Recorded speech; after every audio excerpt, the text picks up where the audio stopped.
¿Estamos alegres o no? Bueno, no hay nadie.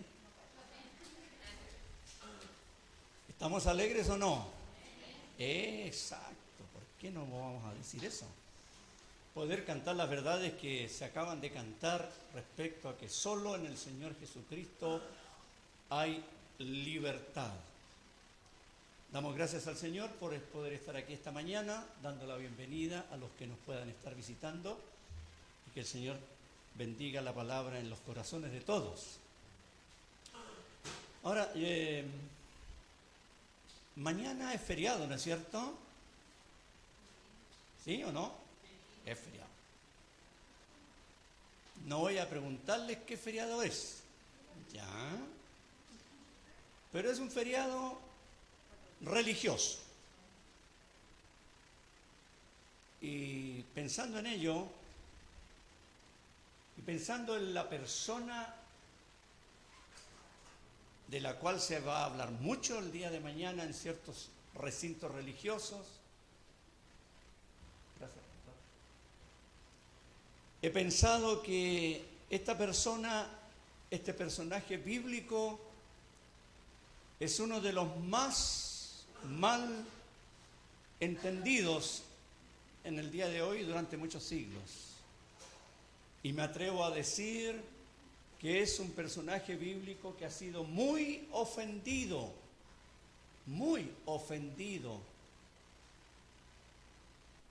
Ha sido desfigurado este personaje bíblico y se le ha dado una línea que no es y que no existe en las Escrituras.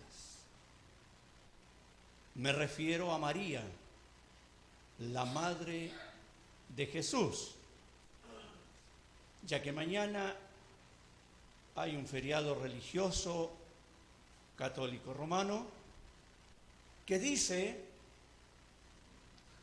que María, cuando murió, fue elevada al cielo en cuerpo y alma. Y esto no lo digo yo, lo dice el Catecismo de María que tengo aquí, y que nos dice que a la hora de la muerte subió al cielo en cuerpo y alma. Y en el cielo ella intercede por nosotros. Eso dice la religión romana. Ahora, si aquí en esta mañana o tarde hay alguna persona que pertenezca a dicha religión, yo no pretendo ofenderle, sino que voy a exponer la palabra de Dios al respecto, porque el Señor ha puesto esto en mi corazón. Porque como dije, lo que acabamos de mencionar es precisamente una ofensa hacia ella y es una mentira también, porque en la palabra de Dios no existe ni un solo versículo, ni una sola frase que nos diga que cuando ella murió ascendió al cielo tal como yo se los leí. Por el contrario, la palabra de Dios muestra a una mujer sumamente humilde, sumamente sencilla. Y lo que vamos a ver de ella hoy es para que nos demos cuenta de lo que dice la palabra del Señor al respecto sobre María, en específico sobre algo. Porque acabo yo de leer ahí de que de acuerdo a ese catecismo, ella intercede en el cielo por nosotros. Ahora bien, quiero invitarles a que busquemos en el Evangelio según Lucas, en el capítulo 1.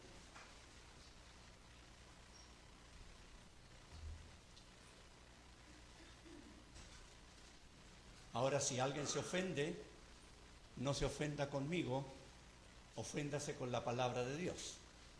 ¿Ya? En Lucas capítulo 1 es un capítulo bastante largo, 80 versículos, donde aparece el comienzo de la historia humana del Señor Jesucristo. Antes de eso está aquí en este capítulo la anunciación del nacimiento de Juan el Bautista. Después viene la visita del ángel Gabriel a María y en Nazaret. Y después encontramos que María fue a visitar a su parienta Elizabeth. Algunos dicen que era prima, no lo podemos asegurar, pero era parienta.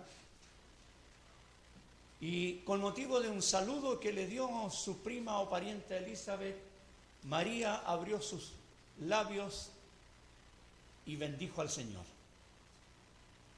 Y vamos a ver hoy día el cántico de María, que comienza en el versículo 46.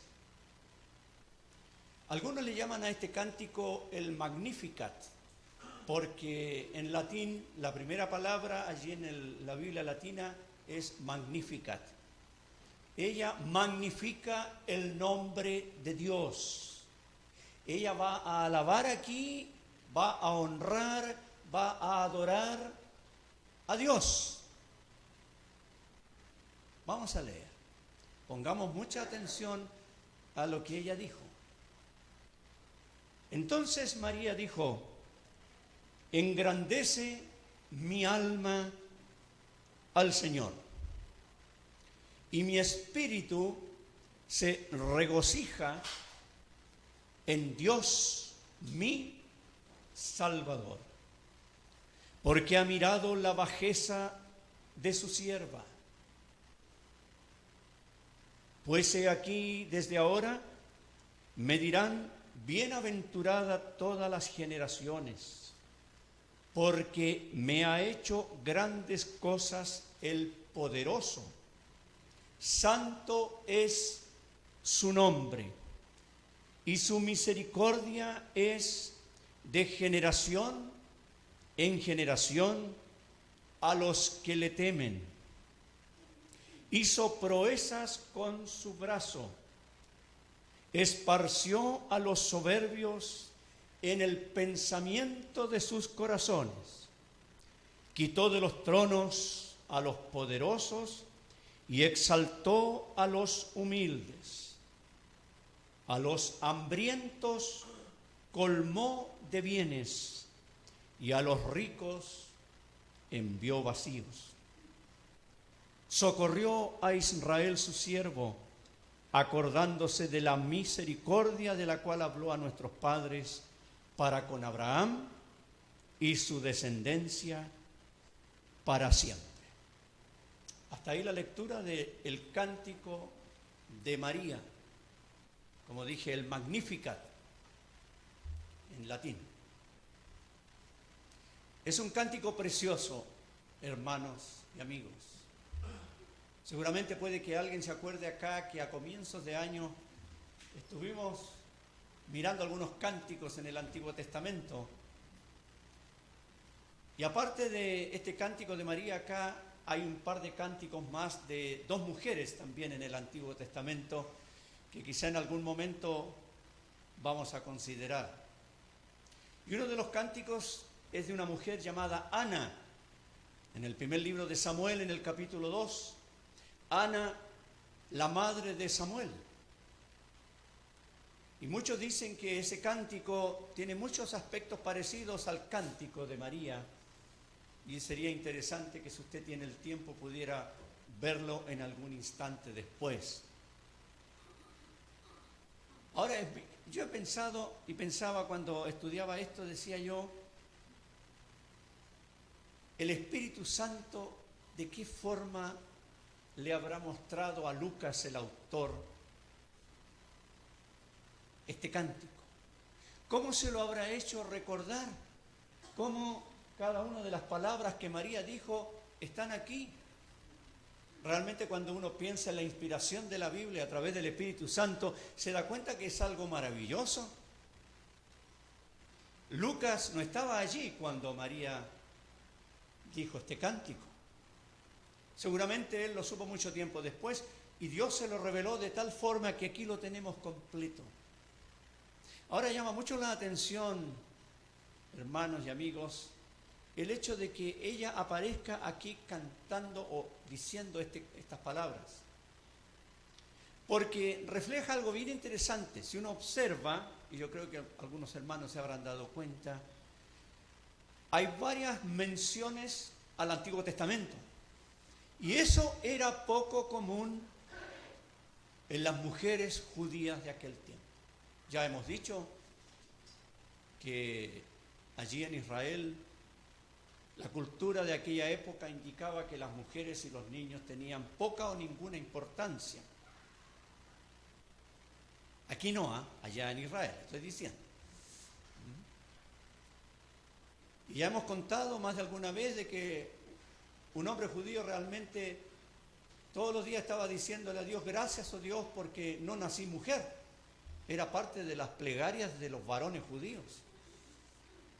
No eran contadas en ninguna parte. La otra vez cuando estuvimos viendo hace un par de semanas algunos aspectos del tema de los niños, dijimos que no se contaban las mujeres y niños. Recordemos el milagro de la multiplicación de los panes. 5.000 hombres sin contar las mujeres y niños. Y sin embargo aquí está el cántico de ella que manifiesta un conocimiento bastante grande del Antiguo Testamento, como digo, cosa novedosa respecto a una mujer. Además María aquí tendría, nadie puede saber exactamente la edad, pero era una mujer joven, 18, 17, 19 años, una cosa así, no hay una certeza, pero era una mujer joven. Y sin embargo ella conocía mucho de Dios. Ahora, cuando uno observa el cántico, se va a dar cuenta de este hecho grandioso, de que ella en ningún momento se magnifica a sí misma. Lo que ella hace aquí es glorificar, magnificar, ensalzar el nombre de Dios. Y ensalzar a Dios por varias cosas que vamos a ver aquí. Lo único que dice de sí misma son un par de puntos muy interesantes. Y el primero de ellos es realmente tremendo y formidable. Y si creemos que la Biblia es la palabra de Dios, vamos a darnos cuenta de algo que ella expresa aquí y que la religión ha pasado por alto para tergiversar la persona de María. Allí en el versículo 46, cuando ella comienza a hablar, después de lo que le había dicho su pariente Elizabeth, ella dice, engrandece mi alma al Señor, y mi espíritu se regocija en Dios, el Salvador de todos los demás pecadores. No dice eso. Ella dice, Dios, mi Salvador. Y si somos realmente sinceros, vamos a pensar, ¿cómo ella podría salvarme a mí o a cualquier persona si ella necesitaba a un Salvador? Es imposible. Por eso es que la enseñanza romana es completamente falsa a la luz de la palabra de Dios, no a lo que a mí se me ocurra. Ella aquí en cuerpo y alma, su espíritu, todo su ser, engrandece a Dios, alaba al Señor, a ese Dios que para ella era su Salvador personal. Y cuando uno ve esta frase, Dios mi Salvador, uno piensa en dos aspectos muy importantes. Por un lado, ella se había dado cuenta que necesitaba al Salvador. Necesitaba ella un Salvador. ¿Por qué? Porque está reconociendo aquí que era pecadora.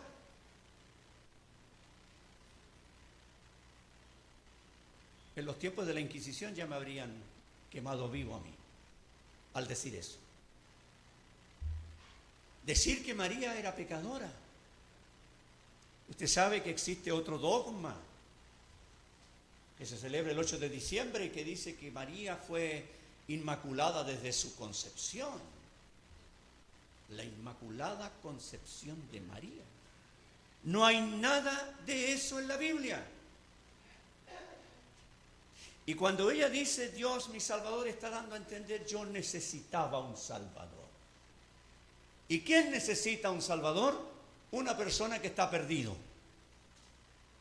¿Quién necesita ser salvo espiritualmente hablando? Una persona que es un pecador condenado delante de Dios. Y María lo reconoce. Y yo no estoy hablando nada en contra de ella. Absolutamente nada. Estoy diciendo lo que dice la palabra de Dios. Y si ella, que fue una mujer piadosa, sabemos que María fue una mujer muy piadosa, necesitaba un Salvador, ¿cuánto más cualquier persona que no es tan piadoso? Ahora yo quiero hacer una pregunta aquí, y algunos ya saben que soy bastante preguntón, pero no me respondan. Levante la mano aquí la persona que no necesita a un Salvador.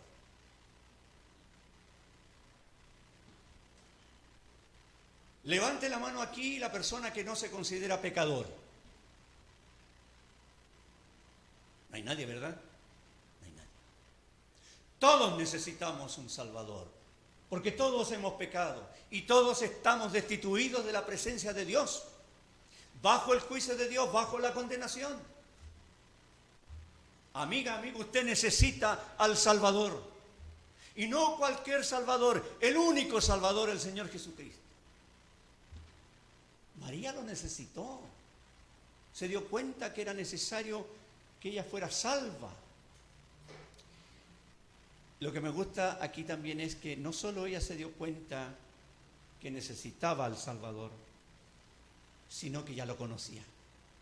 Porque dijo, Dios, mi Salvador. Nunca fui muy versado en castellano, pero entiendo que es un pronombre en primera persona, posesivo, algo así creo que es. Hermana María, ¿me ayuda, hermana? ¿Es así? Gracias. Todavía me acuerdo de lo que me enseñaban en el colegio. Indica que ella poseía ya a este Salvador, lo tenía para ella personalmente. Vuelvo a preguntar, ¿es Cristo Jesús ya su Salvador personal? Porque aquí nadie se salva en grupo, nadie se salva en familia. No porque el esposo se convierta a Cristo, la esposa automáticamente no. O porque los padres, los hijos automáticamente no. Es algo absolutamente personal. Y le pregunto, amiga, amigo, joven, ¿Jesús es ya tu Salvador personal? María podía decir, Dios, mi Salvador. Y dice que el espíritu de ella se regocijaba, estaba alegre, estaba feliz, estaba gozosa, porque Dios era su Salvador. Y no hay gozo más grande que este en el mundo, cuando uno llega a tener a Cristo Jesús como su Salvador personal. Usted sabe, mi amiga, mi amigo, mi hermana, mi hermano, que todos nosotros y toda la gente del mundo dice, esto ha sido lo más grande que me ha pasado en la vida, ¿verdad?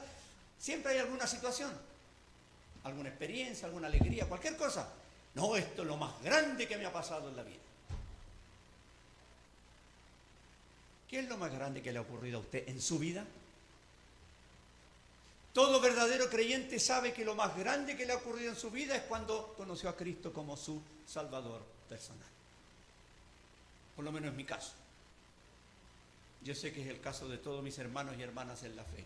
Ese día cuando pasamos de las tinieblas a la luz es el día inolvidable. Independientemente que usted a lo mejor no se acuerde de la fecha, pero usted sabe, hubo un momento en mi vida cuando, arrepentido de mis pecados, puse mi fe en Cristo y soy salvo por Él, y Él es mi Salvador, y no hay cosa más preciosa que esa.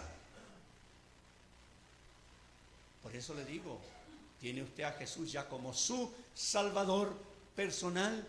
Aquí no se trata de religiones, aquí no se trata de ritos, aquí no se trata de ningún tipo de cosas así. Se trata de que Él es mi Salvador y María lo podía proclamar. Si este versículo se leyese en los templos católicos, muchos abrirían los ojos para darse cuenta. Ella no me puede salvar a mí porque tuvo que ser salva ella. Y es lo que proclama aquí. Eso dice respecto a ella, y lo otro que dice respecto a ella está en los versos 48 y 49. ¿Qué dice respecto a sí misma ella allí? Ha mirado la bajeza de su sierva. Ahora, ella no estaba diciendo aquí que ella fuera una mujer inmoral, sino está hablando de la condición humilde de ella. E incluso el concepto sierva es más fuerte. Es esclava. Ha mirado la condición humilde de esta esclava. Por eso ahora dice, me van a decir bienaventurada todas las generaciones. Dice alguien, ¿no ve? Ahí está. Ahí dice que ella es bienaventurada. Claro que sí. ¿Pero qué significa bienaventurado? Muy feliz, muy dichosa. Eso significa bienaventurado y no ninguna otra cosa más. No como se le enseña en la religión, la bienaventurada, siempre Virgen María. No. ¿Por qué decía ella que era dichosa? Porque ella, siendo de tan baja condición, el Señor se dignó ocuparla a ella como el instrumento por medio del cual Jesús nacería aquí como un ser humano. Podría haber sido María, podría haber sido cualquier otra mujer. Había seguramente muchas mujeres piadosas en Israel, muchas jóvenes vírgenes que, sabiendo de la profecía de Isaías capítulo 7, a lo mejor esperaban que ella fuese la madre del Redentor. Y el Señor eligió a María. ¿Y por qué la eligió? ¿Porque era más buena que las demás? No. ¿Porque nació sin pecado? No. Sencillamente porque Dios quiso elegirla a ella. Porque Dios es soberano por sobre todas las cosas. Podría haber sido una mujer llamada Sara, o una mujer llamada Ana, o una mujer llamada de los distintos nombres de mujeres que aparecen en la Biblia, pero Dios dijo, no, María de Nazaret. Porque Dios es todo soberano. Y eso es lo que ella agradece. Y es dichosa de ese hecho que Dios la haya ocupado a ella. Pero eso no significa que sea la bienaventurada siempre Virgen María. Y le voy a decir un dato a los hermanos que les gusta escudriñar la palabra. En el Nuevo Testamento, con respecto a María, hay solo 2 versículos que dicen que ella era virgen. En Mateo capítulo 1, cuando se está recordando la profecía de Isaías, allí se habla de la profecía, más bien dicho, Mateo capítulo 1, si tiene el tiempo puede buscarlo, versículo 23, dice, he aquí una virgen concebirá y dará a luz un hijo y llamará su nombre Emmanuel, que traducido es Dios con nosotros. Ahí se está recordando la profecía de Isaías 7:14, ese es uno de los versos. Y el otro verso está en Lucas 1, donde estamos nosotros hoy día, en el versículo 27. Dice allí que Gabriel el ángel fue a una virgen desposada con un varón que se llamaba José, de la casa de David, y el nombre de la virgen era María. Y en ninguna parte más se habla de que María era virgen. Porque ella se casó con José. José no tuvo intimidad con ella, dice el Evangelio, hasta que ella tuvo a Jesús. Y en las demás partes de la Biblia donde se habla de María, se habla de María, la madre de Jesús. No se habla de la Virgen María. Así que, hermanos, usemos bien el lenguaje también. Solo esos versos y nada más. Busque usted después los relatos de María, habla de María o de María, la madre de Jesús. Y la última cita sobre María, en Hechos capítulo 1, se dice que ella estaba con los demás creyentes, estaba ahí la madre de Jesús. Y nada más. No la Virgen María. ¿Se fijan? Y es bueno tener en cuenta esos detalles para no equivocarnos. ella fue dichosa por el hecho de que Dios la eligió como el instrumento. Ahora, cuando nosotros observamos la historia de Jesús cuando niño y joven, María tuvo bastante preponderancia, importancia. Pero cuando ya el Señor salió a su ministerio público, María empezó a desaparecer de la escena. Estudie usted la vida de María y se va a dar cuenta que es así. Yo creo, mis hermanos y amigos, que si María viniese hoy a la tierra, apareciera acá en la tierra y viera todas las mentiras que se dicen en el nombre de ella, sufriría mucho. Gracias a Dios porque ella no sabe nada. Está en el cielo cuando el Señor se la llevó y no sabe nada de tanta mentira que se ha inventado respecto a ella. Esa es la verdad. Porque María, la madre de Jesús, nuestra hermana en la fe, fue una mujer sencilla, piadosa, humilde. Y ella dice esto: soy dichosa por esta razón. Todas las generaciones, claro, por supuesto, todos los que vinieron después, hasta el día de hoy sabemos que ella fue dichosa por haber tenido ese gran privilegio de ser la madre terrenal de Jesús. No la madre de Dios, porque si María fuese la madre de Dios, habría tenido que estar antes en la eternidad, y en la eternidad pasada, cuando no había nadie, estaba solo Dios en sus tres personas. Entonces ella habría tenido que estar antes, y eso es imposible. Ahora bien, sigamos mirando un poco el cántico, porque hay varias cosas interesantes más aquí. Después que ella habla de esto, de que había sido hecha tan dichosa, ella empieza a alabar al Señor, a glorificarlo a Él. En primer lugar, en el verso 49, ella dice: me ha hecho grandes cosas el poderoso. Ella alaba a Dios por su poder. Después dice: santo es su nombre. Ella alaba a Dios por su santidad.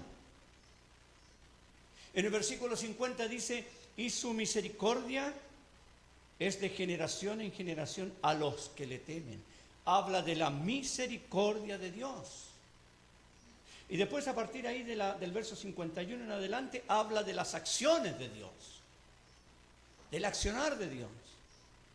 Es increíble cómo ella tenía tanto conocimiento de su Señor, siendo, como digo, una mujer que a lo mejor no había tenido mayor educación, y sin embargo ella conocía tanto de Dios, de su poder, de su santidad, de su misericordia, del actuar de Dios, de todo lo que hacía. Y es hasta cierto punto un ejemplo para que nosotros, cuando tenemos la oportunidad de orar al Señor y alabar su nombre, nos acordemos de tantas cosas de nuestro Dios. Yo sé que los creyentes en Cristo siempre le damos gracias a Dios por todo lo que nos ha dado a nosotros, ¿cierto? Es normal. Y seríamos bien ingratos si no lo dijéramos, ¿no es cierto, mis hermanos? Pero qué bueno es que podamos alabarle y adorarle por lo que Él es. Porque eso es adoración. Adorar a Dios por lo que Él es, en su persona, en su carácter, en sus atributos, en sus perfecciones. Y ella lo hace aquí, sin ningún mayor conocimiento teológico. Ella lo hace aquí. Adora a Dios por su poder, le dice el poderoso, el santo, el misericordioso. Qué preciosas palabras.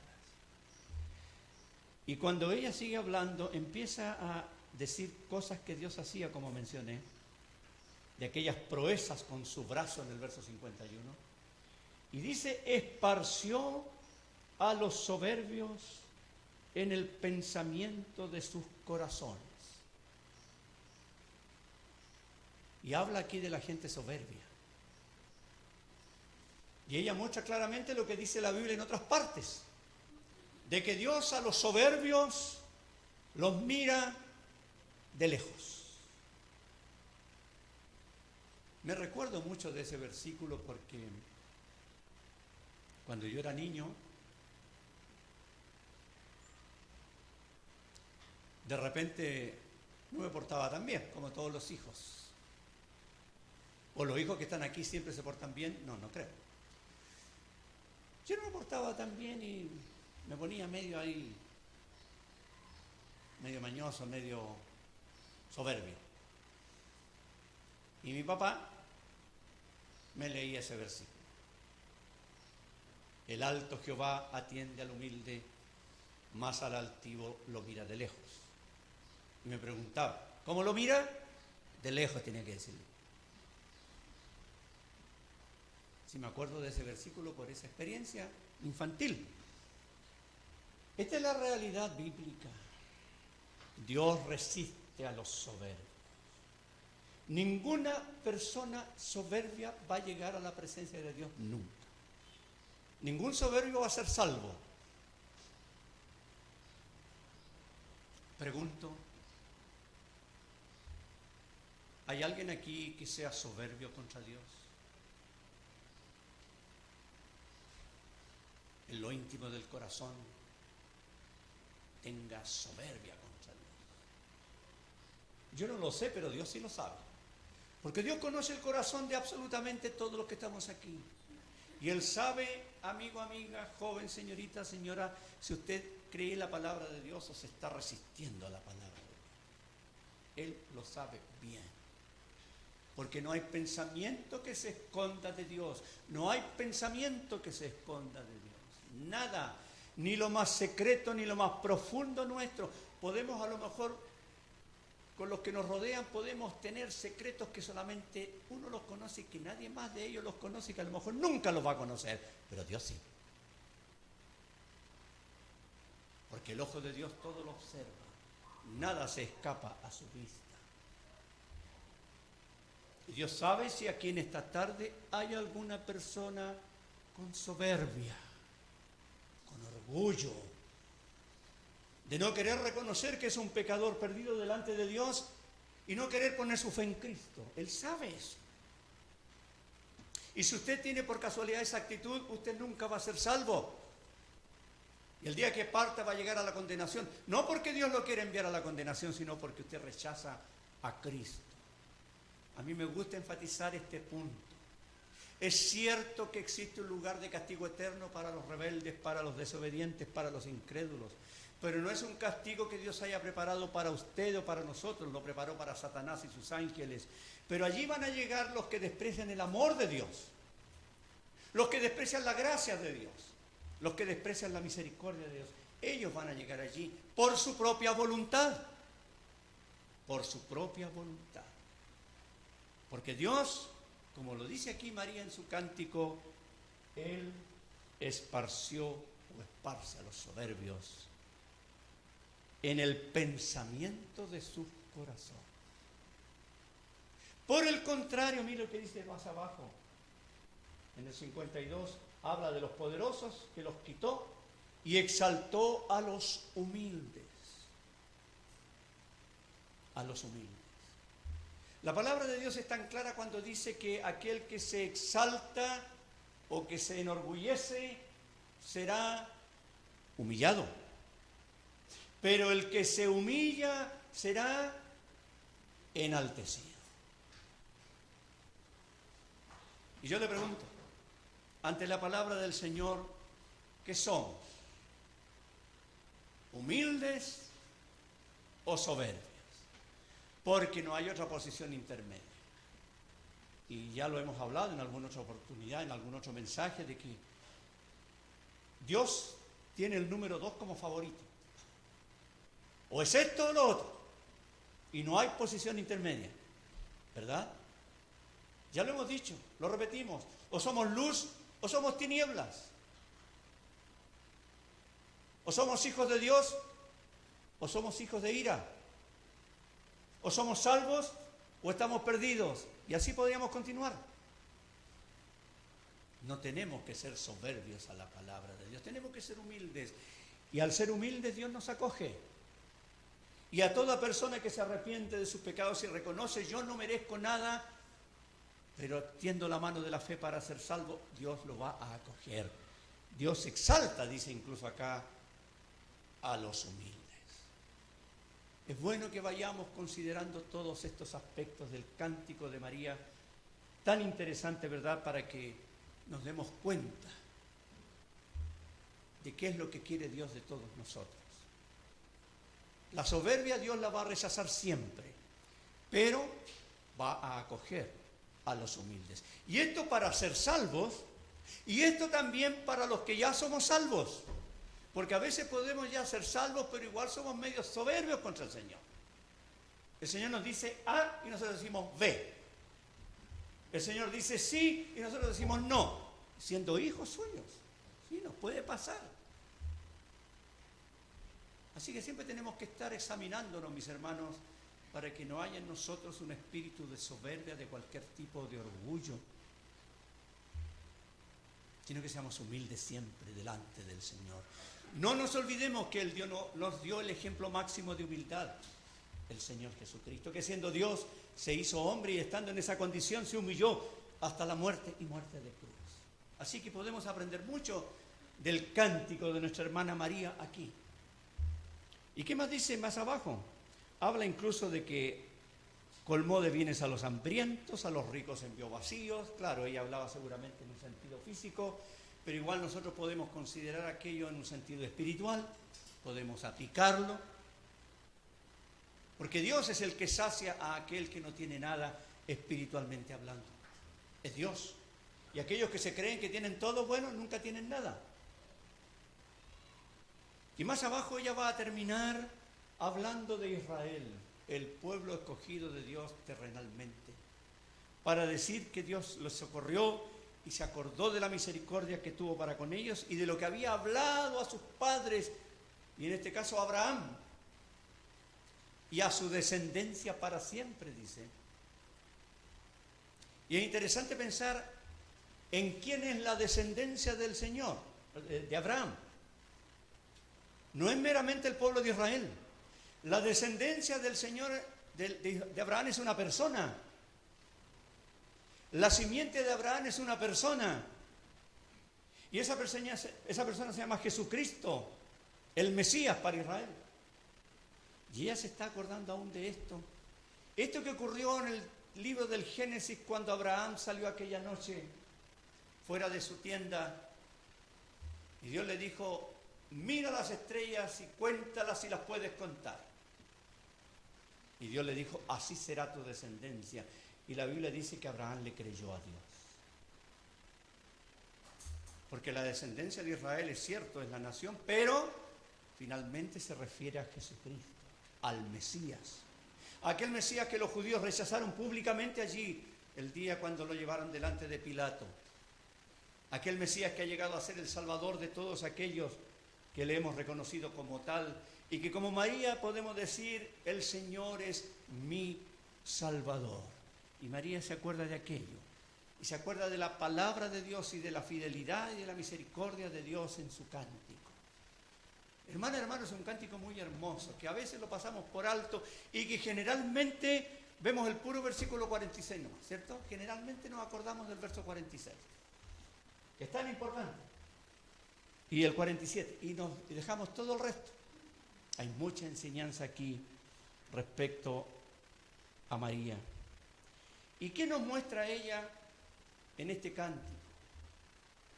Nos muestra, mis hermanos y amigos, la inutilidad que hay de confiar en uno mismo. María podría haber aprovechado, si es que María era lo que la Iglesia romana dice que es, ella podría haber aprovechado y decir: ya, aquí estoy yo, la bienaventurada Virgen María, entonces ustedes tienen que pedirme a mí y yo los llevo a Jesús, porque eso dice el catecismo, que uno va a Jesús a través de María. Lo dice aquí. Pero ella no hace nada de eso. Ella nos lleva a mostrarnos a la persona de Dios, su poder, su misericordia. Ella dice aquí: no confíen en ustedes mismos, en la enseñanza que nos da. Porque es inútil confiar en uno mismo. Hay gente que confía en sí mismo. Yo no sé si aquí hay alguna persona que está confiando en sí mismo, pensando que al confiar en sí mismo Dios le va a recibir. No hay tal cosa. Si uno confía en uno mismo, está perdido, completamente perdido. Y María nos enseña eso. También María nos enseña que es inútil estar confiando en los poderes del mundo, ¿verdad? Porque aquí habla de aquellos que eran, ¿cuánto se llama?, poderosos. Pero dice que Dios les quitó de los tronos, etcétera. Confiar en los poderes del mundo. Y en esto yo quisiera decir algo bien breve. No confiemos, hermanos, y hablo específicamente a mis hermanos, no confiemos en los poderes del mundo. Tampoco tengamos temor de los poderes del mundo. Ustedes saben a lo que me refiero. Estamos en unos días bastante especiales para nuestro país. Ya se acerca septiembre. No confiemos, hermanos, en los poderes del mundo. No confiemos en los hombres del mundo, de ningún lado. Y María nos enseña eso aquí. Los poderosos Dios los quita, ¿sí? Tarde o temprano. Dios los quita. Los va a quitar cuando sea su voluntad. No nos olvidemos que Él es soberano. Pero nosotros no confiemos en ellos. Y más claramente no confiemos en los poderes políticos del mundo. No confiemos. Confiemos en el Señor. No sé si estarán de acuerdo conmigo. El 4 de septiembre confiemos en el Señor. No confiemos en otras cosas. Tenemos la responsabilidad de dar nuestra opinión ese día, que es obligatoria. No puede quedarse en la casa porque si no le van a pasar una multa de más de 150.000 pesos. Si no justifica, ¿por qué no fue? Y va a haber que ir. Pero confiemos en el Señor ese día, no en los poderosos, ni en los hombres, ni en la política de este lado, ni en la política del otro lado. Confiemos en el Señor. Y María dice, sí, porque Dios esparce, les quita el trono a los poderosos. Aprendamos eso también, mis hermanos. Y también ella habla de las riquezas, que no hay que confiar en las riquezas. Claro, porque ¿qué pasó con los ricos aquí de acuerdo a su cántico, verdad? A los ricos los envió vacíos. Ella nos está diciendo y nos está recalcando en todo su mensaje que nuestra confianza tiene que estar puesta solamente en el Señor y en nadie más que en Él, para la salvación del alma y para la vida cristiana. Amiga, amigo, si usted no se ha convertido a Cristo y aún el Señor Jesús no es su Salvador personal, en Él tiene que confiar y en nadie más para ser salvo, en ninguna otra persona. Porque Pedro lo predicó muy bien allí en Hechos capítulo 4. En ningún otro hay salvación. No hay otro nombre bajo el cielo dado a los hombres en el cual podamos ser salvos. Solamente en el nombre de Jesucristo. Si está confiando en sí mismo, si está confiando en religiones, si está confiando en alguna iglesia X, Y o Z, si está confiando en algún sacerdote, en algún pastor, si está confiando en... No confíe en ninguna persona. Ponga su fe en Cristo para ser salvo. Y los que ya somos salvos, no confiemos en ningún ser humano, confiemos en Dios. Y nada más que en Dios. Porque el versículo central de la Biblia, ¿usted sabe cuál es? Busquemos el Salmo 118. De pronto, inconscientemente, los creyentes, incluso por ser humanos, por ser personas falibles, empezamos a confiar en X, en Y o Z, en alguna persona. Salmo 118, 8. Ese es el versículo central de la Biblia. ¿Y qué dice? Mejor es confiar en Jehová que confiar en el hombre. ¿Qué tal? Por eso que más arriba, el autor del Salmo, que no sabemos quién es, dice en el versículo 6, Jehová está conmigo, no temeré lo que me pueda hacer el hombre. Y recordemos que en el Nuevo Testamento el Señor Jesucristo dijo, no temáis a los que matan el cuerpo, pero nada más pueden hacer. Temed más bien a aquel que puede tomar tu cuerpo y tu alma y echarla al infierno. Al Señor hay que temer y solo confiar en Él. Es increíble todo lo que, como digo, nuestra hermana María nos dice aquí, ¿verdad? En su cántico. Un cántico hermoso, un cántico que exalta a Dios y que muestra lo que Dios hizo con ella. Un cántico que aún los creyentes podemos tomarlo para nosotros. y aplicarlo en nuestras vidas, porque así como María necesitó un Salvador, también nosotros lo necesitamos y creímos en Cristo. Y podemos alabar hacia el Señor. Amiga, amigo, si usted todavía no se entrega al Señor, yo le pregunto, ¿qué está esperando? ¿Qué está esperando que no pone su fe en Cristo, que deja de confiar en religiones, en otras personas que no le pueden salvar? Confíe solo en el Señor Jesucristo, solo en Él está la salvación del alma, solo en Él está el perdón de los pecados, solo en Él está la vida eterna. Hay un solo Dios y un solo mediador entre Dios y los hombres, el Señor Jesucristo. Ojalá, como dije delante, y con esto termino, no haya nadie con su corazón con orgullo o soberbia contra Dios aquí, sino que sea humilde y se entregue a Él de corazón, poniendo su fe en Jesucristo, y será salvo por Él. Y podrá gozarse igual que María, y podrá decir, mi espíritu se regocija en Dios, mi Salvador. Cada uno de los que somos creyentes podemos decir lo mismo, ¿verdad, mis hermanos? Claro que sí. Ojalá, amiga, amigo, usted también pueda llegar a decir lo mismo. Mi espíritu se regocija en Dios, mi Salvador. Vamos a orar al Señor.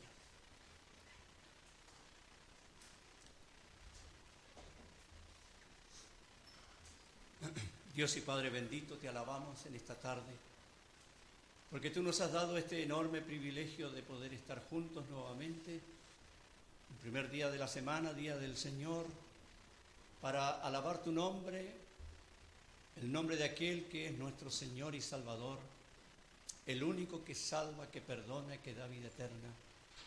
Gracias te damos porque hemos podido examinar tu palabra, este cántico breve de esta mujer piadosa, María, que tú usaste para que a través de ella llegara Jesús aquí a la tierra. Gracias por lo que hemos podido aprender o recordar. Gracias porque podemos tomar aquellas palabras que ella dijo y podemos decirle a los que ya somos creyentes, mi espíritu se regocija en Dios, mi Salvador. Gracias porque estando tan perdidos, tú nos rescataste y nos diste vida eterna. Y podemos ahora alabarte y glorificarte, oh Padre nuestro, por lo que tú eres y por lo que tú has hecho y harás.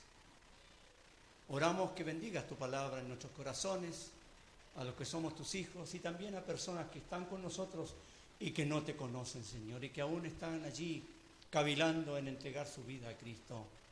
Oramos para que no haya nadie con orgullo, con soberbia, que no haya nadie que esté confiando en personas, en religiones, sino que confíe de todo corazón en el Señor para la salvación de su alma. Bendice tu palabra, Señor, y riega la siembra de tu palabra con el poder de tu Espíritu. Oramos y te agradecemos en el nombre del Señor Jesucristo. Amén.